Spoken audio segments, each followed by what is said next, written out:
Bienvenidos a su canal Doctrina Católica Tradicional.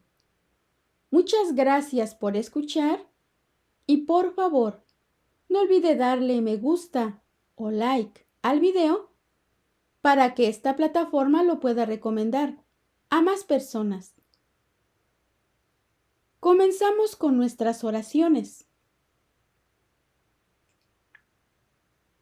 Pater noster, qui es in celis, sanctificetur nomen tuum, adveniat regnum tuum, fiat voluntas tua, sicut in cielo et in terra. Panem nostrum quotidianum da nobis hodie, et dimitte nobis debita nostra, sicut et nos dimittimus debitoribus nostris, et ne nos inducas in tentationem, sed libera-nos a malo. Amén. Ave María, gratia plena, Dominus tecum, benedicta tu in mulieribus, et benedictus fructus ventris tui, Iesus. Sancta Maria, Mater Dei, ora pro nobis peccatoribus, nunc et in hora mortis nostrae. Amén. Sancte Micael Arcángelum, defende-nos in prelio, contra nequitiam et insidias diaboli esto presidium. Imperet illi Deus, supplices deprecamur. Tuque, princeps militia celestis, Satanam aliosque spiritus malignos, qui ad perditionem animarum pervagantur in mundo, divina virtute in infernum detrude. Amén. Cor Iesu sacratisium, miserere nobis. Los intereses del Señor. Es un tema de Germán Massuelo Leitón. En medio de la tormenta que azota al cuerpo místico de Cristo, por los escándalos del clero, en el año 2018, la Conferencia Episcopal Latinoamericana, CELAM, reunida en Medellín, Colombia, bajo la presidencia del Cardenal Arzobispo de Bogotá, para celebrar el 50 aniversario del Documento Comuno Progresista de Medellín, que tanto daño causó a la Iglesia en Latinoamérica, expresó al Papa Jorge Mario Bergoglio, en aquel tiempo, su, entre comillas, homenaje de fidelidad, de cercanía y colaboración para que la verdad brille por encima de todo pecado, dándole las gracias por su pontificado, por cierto, cargado de espinas y sacrificios. El análisis de las consecuencias negativas de la Conferencia de Medellín merece un artículo aparte, sin dejar de recordar que el otro episcopado colombiano afirmara, entre comillas, que los obispos colombianos constatan, con dolor y gran preocupación, que la necesaria acción de los cristianos por la justicia está, cada vez más, instrumentalizada por la revolución marxista. También los obispos argentinos se dirigieron al obispo de Roma, expresándole, nuevamente entre comillas, su fraterna y filial cercanía en este momento en que sufre un ataque despiadado. En sintonía con esas expresiones, el cardenal Cupich, arzobispo de Chicago, afirmó que el Papa Francisco tiene otras cosas más importantes por las que preocuparse, como hablar del medio ambiente, proteger a los migrantes y seguir con el trabajo de la Iglesia. Ejemplos cumbre de la pseudo-comunión eclesial. La comunión máscara, entre comillas, donde se liquidan a priori los conflictos como meras polarizaciones y la paz interna es obtenida al precio de la renuncia a la totalidad del testimonio. Pronto se revelaría ilusorio. No es lícito, finalmente, que se dé una cierta actitud de superioridad intelectual por la que se tache de fundamentalismo el celo de personas animadas por el Espíritu Santo y su cándida fe en la palabra de Dios. Y no se permite más que un modo de creer para el cual, entre comillas, el sí y el pero es más importante que la sustancia de lo que se dice creer. Alguien me recordaba a propósito que el arzobispo Marcel Lefebvre decía lo siguiente, que el golpe maestro de Satanás era hacer caer a la Iglesia por la obediencia. Viernes Santo de la Iglesia. Escribía en el año 2011 el padre Alfonso Gálvez que la Iglesia se encuentra hoy en una situación de gran tribulación. Evidentemente, como lo explica en su gran escrito, en la época en la que estamos viviendo, la mayoría de los dogmas están siendo cuestionados o puestos en duda. Las exigencias de la moral cristiana se han relajado para actualizarlas en conformidad con los criterios del mundo. La anarquía litúrgica se ha convertido en comportamiento normal en toda la Iglesia. La jerarquía ha visto disminuir su prestigio a niveles tan bajos como nunca hasta ahora había conocido. Los sacramentos han sido prácticamente despojados de su contenido y de su significado, por lo que su recepción por parte de los fieles se ha reducido hasta casi la total desaparición.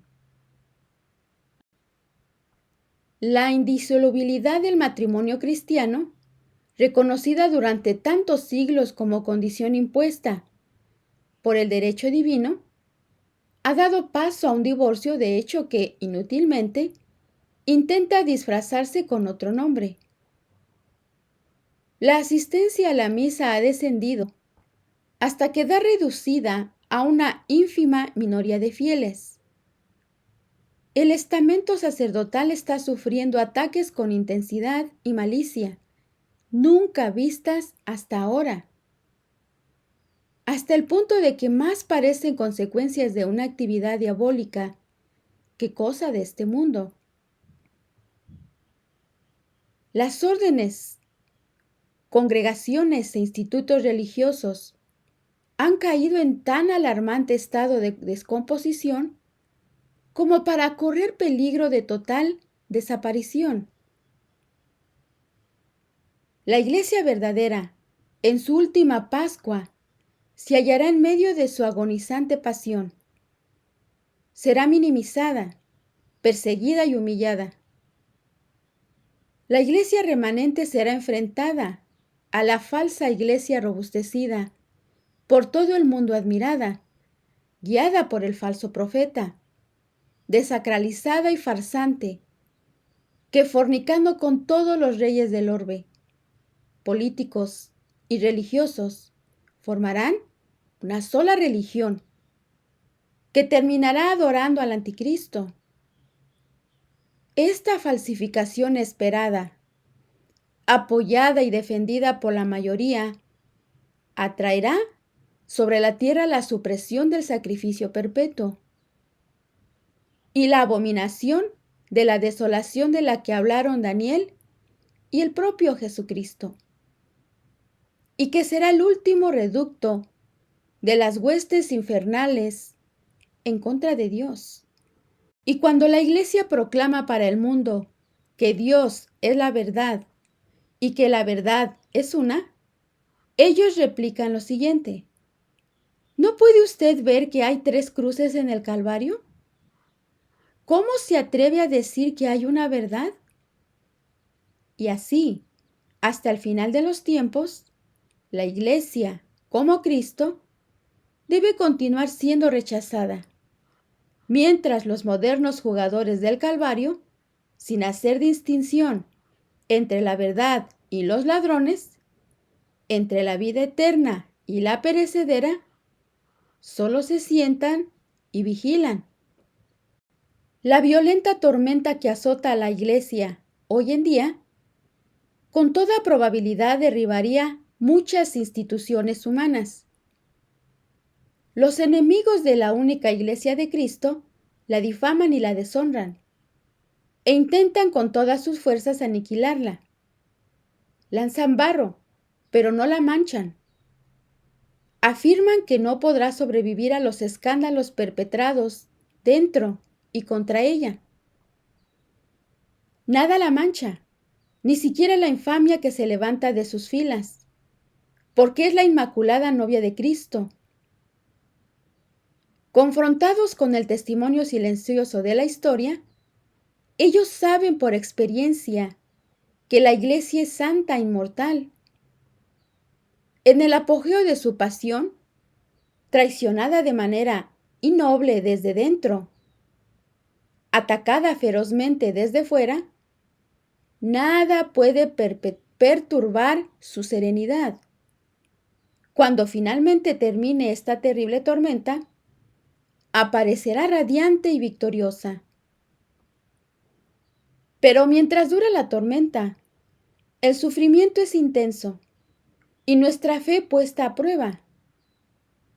Para nosotros, los católicos, esto significa la sorprendente comprensión de que un elemento hostil, un cáncer horrendo, crece al interior del cuerpo místico de Cristo.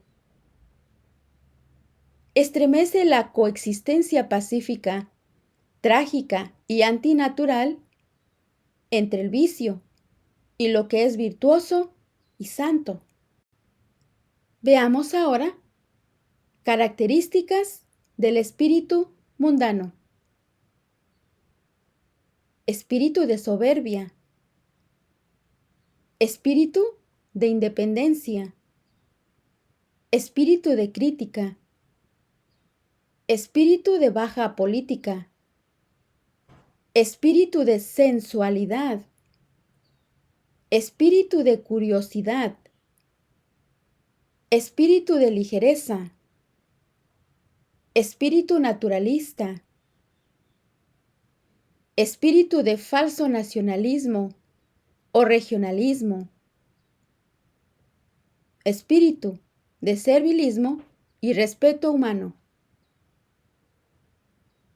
Se afirma en el mundo un orden anticristiano en forma cada vez más descarada, insolente y violenta.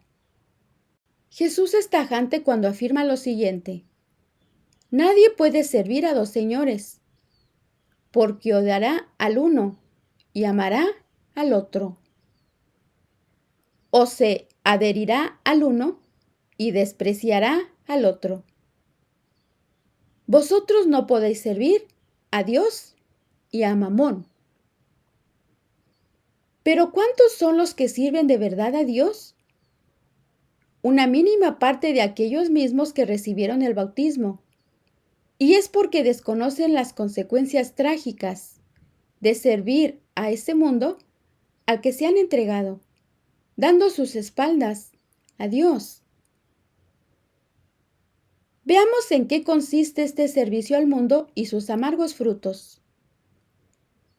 El servicio al mundo es un servicio vano, inútil, estéril, primero en su fin.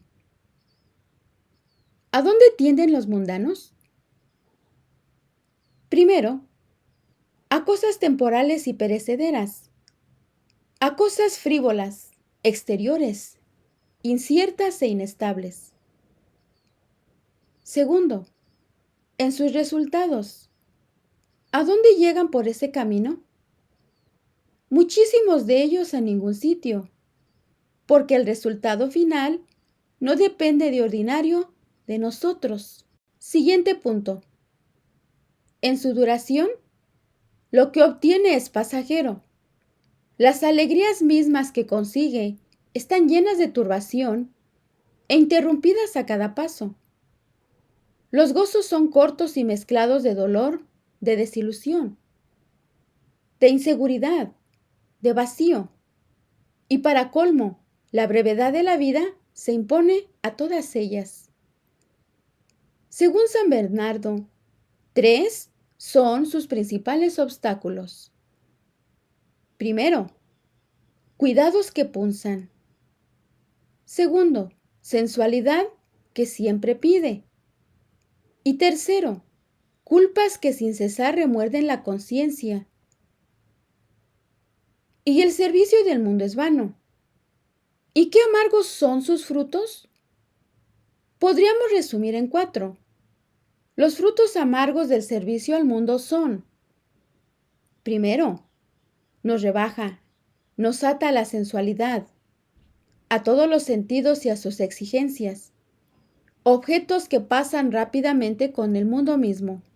Segundo, el servicio al mundo nos engaña, promete mucho, promete todo. Mas, ¿qué puede cumplir de sus promesas? Toma de nosotros lo cierto y promete lo incierto. Tercero, nos despoja de méritos incontables, nos roba un tiempo precioso que podríamos dedicar a la adquisición de los bienes eternos y nos lleva directo a la perdición. Punto número 4. Finalmente nos hace desgraciados, lleva al pecado, convierte en amarga la muerte, nos convierte en enemigos de Dios, nos condena a sufrimientos temporales y nos prepara el castigo eterno. ¿Cuántos se dedican a servir preferente o exclusivamente al mundo? En consecuencia no sirven a Dios, ya que son dos servicios contrarios en su fin, en sus máximas, en sus medios y en sus resultados. Y agregó lo siguiente: lo que procede del hombre, eso es lo que mancha al hombre, porque es de adentro, del corazón de los hombres, de donde salen los malos pensamientos, fornicaciones, hurtos, homicidios, adulterios, codicias, perversiones, deshonestidad, envidia, blasfemia, soberbia, insensatez. Todas estas cosas malas proceden de dentro y manchan al hombre. Los intereses de Jesús. La mayoría de las ovejas del rebaño de Cristo andan confusas y desorientadas, de tal manera que a menudo no saben a dónde ir ni qué hacer. Ya vemos que quienes tienen la misión de continuar la misión salvadora del Señor tienen afincados sus intereses en otros objetivos bastante distintos a los de Jesucristo. Reproche que ya el apóstol había advertido. Y cito: porque todos buscan lo de ellos mismos, no lo que es de Cristo Jesús. Por eso es bueno recordar cuáles son los intereses de nuestro Señor Jesucristo y por lo tanto los de su cuerpo místico, la Iglesia. Como enseña el gran padre Faber, Satanás trabaja sin descanso. Las tentaciones caen sobre ellos más espesas que los copos en un gran nevada. Y quien quiera que gane esta batalla, Jesús o el diablo, ceñirá eternamente la corona del vencedor, porque ya no hay lugar a un segundo combate. También el demonio tiene sus intereses en el mundo. Se le ha permitido formar una monarquía en oposición a Dios. Y como todos los soberanos de la tierra, posee una multitud de intereses. Así es que tiene agentes por todas partes, espíritus invisibles, diligentes, activos, para hacer prosperar los intereses de su rey. También nuestros hermanos se alistan a millares bajo la bandera del diablo. No pocos trabajan gratis en favor suyo. Y lo que es más deplorable todavía, una gran parte hasta llega a persuadirse que está ejecutando una obra divina. Tan buena e inocente es a sus ojos. El principal interés de Jesús es indudablemente nuestra propia santificación interior, nuestra salvación. Nada haremos sin la santidad personal. Los 4 grandes intereses de Cristo Jesús son los siguientes. Primero, la gloria de su Padre. Así como se dijo de Jesús en cierta ocasión, que le devoraba el serlo por la causa de Dios, así podemos decir que se veía continuamente consumido de hambre y sed por la gloria de su Padre. No parecía sino que se había perdido esta gloria en el mundo y que venía a buscarla y encontrarla. Los hombres viven como si fueran ateos, no porque se hallen en abierta rebelión contra su divina majestad, sino porque le desdeñan o no le conocen. Dios es un estorbo en su propio mundo y una impertinencia en su creación. Así es que se le ha retirado a un lado como si fuera un ídolo grotesco. Los sabios y políticos han convertido en hacer otro tanto, y las personas de negocios y opulentos del siglo creen la cosa más decente del mundo: guardar un completo silencio acerca de Dios. Se imaginan que no es fácil ocuparnos de Él, o formar una idea de sus perfecciones, sin concederle demasiado. Desgraciadamente, existe un gran número de personas que nunca dan a la gloria divina el lugar que le corresponde, y no pocas que se dicen espirituales la ceden siempre en todo el segundo puesto. Segundo, el fruto de su pasión. Todo pecado que evitemos, aunque solo sea venial, es una grande obra para los intereses de Jesús. ¿Qué obra, pues, tan grande no será para los intereses de Jesús impedir un solo pecado mortal? ¿Qué obra? ¿Y cuán fácil cosa es evitarle con su gracia? Tercer punto, el honor de su madre. La verdadera doctrina de Jesús siempre ha estado mezclada y confundida con la verdadera devoción a María. Y solo es ofendida la madre con las ofensas al hijo. María es la herencia de los católicos humildes y obedientes. Auméntase la santidad a medida que crece su devoción, y los santos están vaciados en el molde del amor a María. El enemigo más temible del pecado es María. Pensar en ella es ya un hechizo contra la culpa, y los demonios tiemblan a su nombre. Todo acto de amor en reparación de las blasfemias heréticas contra su dignidad augusta, todo acto de acción de gracias por su concepción inmaculada y perpetua virginidad, nos ofrece una ocasión oportuna de promover los intereses de Jesús. Toda acción encaminada a extender su devoción, y singularmente todo esfuerzo para hacerla amar por los católicos del mundo, cada vez con más ternura, es una obra muy favorable a Jesús y que nos premiará sobreabundantemente. Cuarto punto, el precio de la gracia. ¿Qué cosa hay en el mundo digna de estimación, a no ser la gracia? ¿Cuán puerilmente nos dejamos llevar de toda especie de tonterías mundanas que nada tienen que ver con los intereses de Jesús? ¡Qué necios somos! ¿Cuánto tiempo malgastamos? ¿Qué de males no hacemos? ¿Cuántas buenas obras omitimos? ¿Y con qué dulzura nos trata, sin embargo, el mansísimo Jesús?